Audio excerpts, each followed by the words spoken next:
জাপানে ইতিহাসের পাঠ্য বই সংশোধন করার দাবি জানিয়েছে ফুকুচিয়ামা শান্তি কমিটি।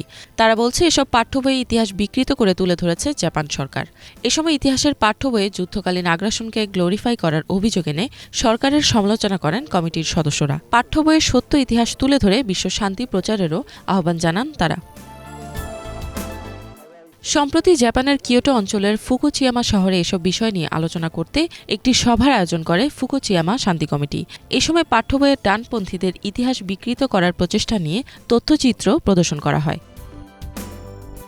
সভার আয়োজক হিদেকি কাজিওয়ারা বলেন, পাঠ্য বইয়ে ঐতিহাসিক কোনো তথ্য নেই, বরং সেখানে ইতিহাস বিকৃত করা হয়েছে। ফলে এসব বিষয়ে মানুষকে সচেতন করতে হবে এবং শিক্ষার বর্তমান পরিস্থিতি সম্পর্কে জানাতে হবে। নোরিও মিজুতানি নামে আরেক আয়োজক বলেন, তিনি একটি উচ্চ বিদ্যালয়ের জ্যেষ্ঠ শিক্ষক ছিলেন। তার মতে বিদ্যালয়গুলোতে সমস্যাগুলো মারাত্মক রকমের প্রভাব ফেলছে। এবছর নতুন কিছু পাঠ্য বই ছাপিয়েছে জাপানের শিক্ষা মন্ত্রণালয়। সেখানে বেশ কিছু ইতিহাস সংযুক্ত করা হয়েছে, যেমন নানজিং গণহত্যা।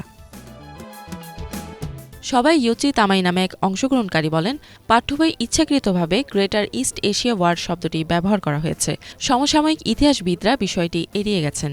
যারা অপরাধী এবং দাবি করে যে আগ্রাসন যুদ্ধ ন্যায্য, তারা এসব শব্দ ব্যবহার করে। তামাই আরও বলেন, এটি বিভ্রান্তিকর যে গ্রেটার ইস্ট এশিয়া ওয়ারের মতো শব্দ ব্যবহার করে উদ্দেশ্যমূলকভাবে পাঠ্য বই ছাপানো হচ্ছে। আয়োজক হিদেকি কাজিওয়ারা বলেন, আগ্রাসনে জাপানের দায় এসব পাঠ্য বইয়ে ক্রমশ অস্পষ্ট হয়ে উঠছে। ইতিহাস সম্পূর্ণভাবে মুছে যাওয়ার সম্ভাবনা রয়েছে।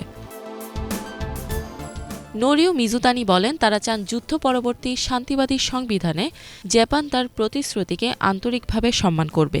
তারা প্রতিশ্রুতি দেবে আর কখনো তারা যুদ্ধে লিপ্ত হবে না, তাদের কোনো অস্ত্র থাকবে না, যুদ্ধের মাধ্যমে দ্বন্দ্ব সমাধান করবে না এবং বিশ্ব শান্তির জন্য প্রতিশ্রুতিবদ্ধ থাকবে। জাপানের শান্তিবাদীরা এটাই চায়। ইফাত জাহান, বাংলাভিশন।